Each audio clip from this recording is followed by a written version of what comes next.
Nous avons donc quitté l'endroit où se trouvent les batteries de Dôme de Fer pour se retrouver ici avec vous, Guy Bitton. Merci d'être mon invité, mon deuxième invité de ce numéro spécial de défense. Vous êtes colonel de réserve et responsable de la commercialisation, notamment de cet appareil. On l'appelle le Trophy. Et d'ailleurs, je vais vous demander, première question, c'était en 2011, 10 ans que le Trophy est opérationnel. Est-ce que vous vous souvenez du moment exact où il est rentré en opération ? J'étais officier d'opération dans le commandement sud au grade de lieutenant-colonel. Après une longue hésitation quant à la manière dont ce système allait fonctionner dans la bande de Gaza, nous avons reçu un coup de fil du commandant de la division en place. Ce dernier nous a annoncé que le système avait été mis en œuvre.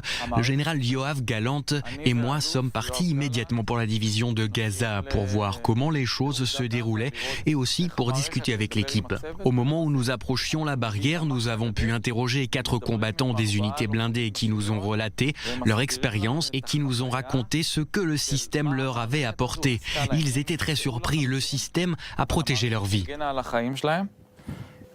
Je vous propose d'ailleurs de l'écouter, justement, de ce qui s'est passé exactement il y a 10 ans. Écoutez.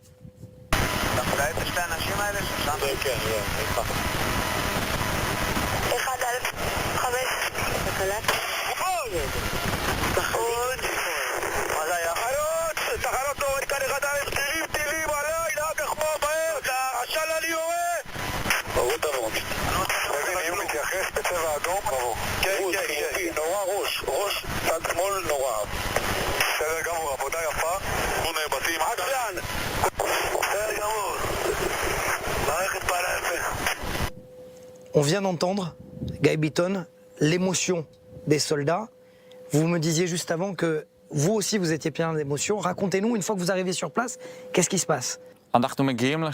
Nous arrivions sur le terrain et ils essayaient de nous expliquer. Il faut comprendre que c'est alors un système complètement nouveau. Ils nous ont expliqué ce que ce système a apporté à la division de Gaza au commandement sud. Malgré nos doutes, nous avons compris, au sein de l'état-major du commandement sud, que nous étions au début d'une nouvelle ère. Pour la première fois, nous étions protégés contre les RPG et les missiles. Il existait désormais de nouvelles règles du jeu sur le champ de bataille. Nous pouvions enfin mieux travailler. Vous pouvez me montrer ?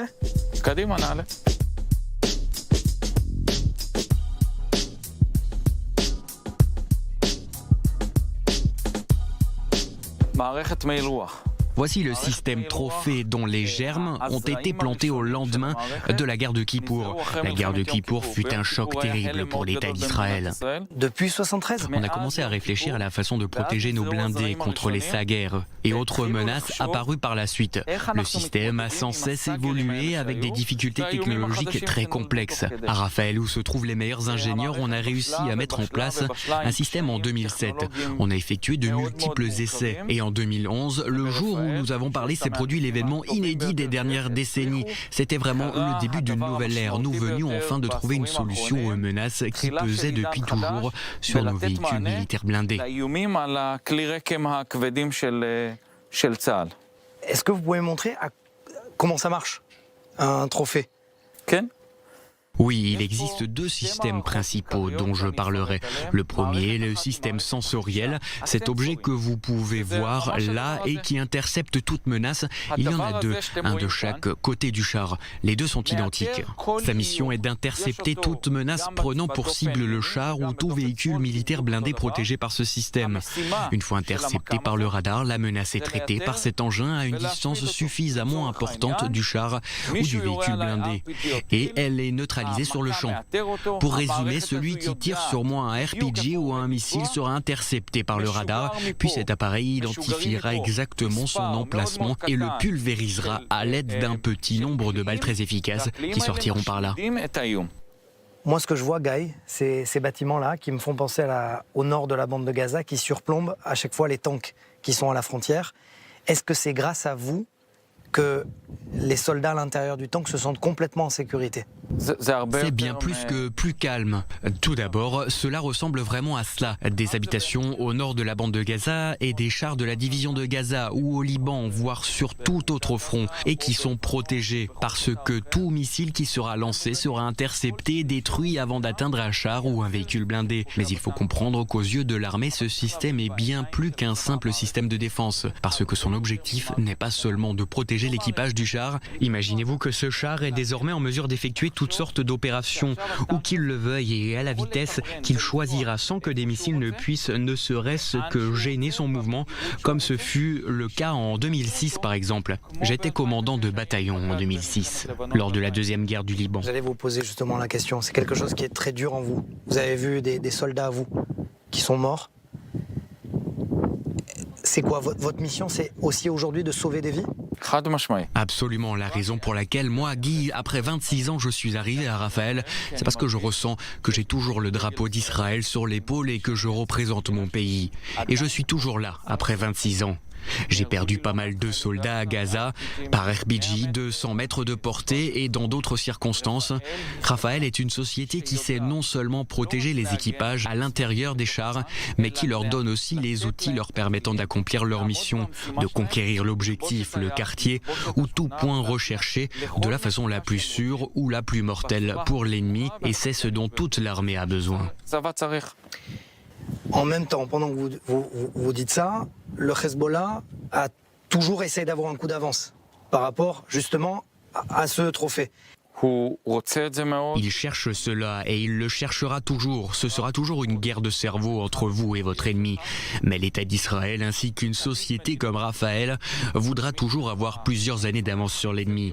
C'est ainsi que nous avons mis en place le dôme de fer pour faire face aux roquettes du Hamas et du Hezbollah. Et c'est ainsi que nous avons créé le système trophée pour contrer les missiles du Hezbollah. Nous savons qu'ils cherchent toujours à contourner tout cela, mais nous aussi, de notre côté, d'année en année, nous nous perfectionnons et nous trouvons des réponses à des menaces potentielles que nous savons anticiper. Si j'ai un fils ou une fille en opération dans l'un de ces chars, en tant que père d'enfants qui servent aujourd'hui dans l'armée, je peux être sûr qu'ils seront en mesure d'accomplir leur mission dans le char ou à l'intérieur de tout autre blindé. Et ce n'est pas pour rien si les Américains nous ont choisis. À ce propos, vous avez combien d'heures de route?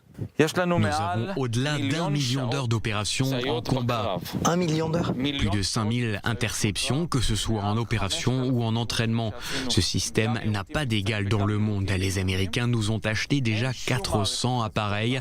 Un certain nombre d'États sont en pourparlers avancés avec nous. Ce système a sauvé des vies. Il vous permet d'agir où que vous le désiriez. Par conséquent, toute l'armée qui pense être dans une telle situation voudra acquérir ce système. J'aimerais comprendre, Guy, c'est quoi? C'est un système de... Il y a quoi? Il y a un champ magnétique autour du tank, et quand il y a un missile qui arrive, il est capable de repousser? Cette technologie est la première dans le monde à fonctionner automatiquement à partir d'une plateforme mobile et en mouvement. Peu importe quelle direction vous prenez, vous pouvez faire un détour de 360 degrés et dans une vitesse maximale. Lorsque le système intercepte des menaces, il tire sur elles et les neutralise, et tout cela sans perturber l'équipage dans la mission qu'il effectue et sans l'empêcher de tirer s'il le souhaite. À partir du moment où le système est en marche, le blindé est sous protection, quel que soit ce que fait l'équipage et quelle que soit la direction qu'il prend. À chaque fois qu'une menace apparaît, elle est neutralisée par ce système qui permet à l'équipage de poursuivre sa mission. C'est exactement ce que dit toute armée, ramener les enfants à la maison. Merci. Colonel de réserve Guy Beaton est aujourd'hui responsable de la commercialisation de cet appareil. Alors, je ne sais pas où c'est, je ne sais pas où ça se trouve, mais en tout cas, tout ce qu'on a compris grâce à vous, c'est que ça sauve des vies. Et c'est ça le plus important. Merci à vous.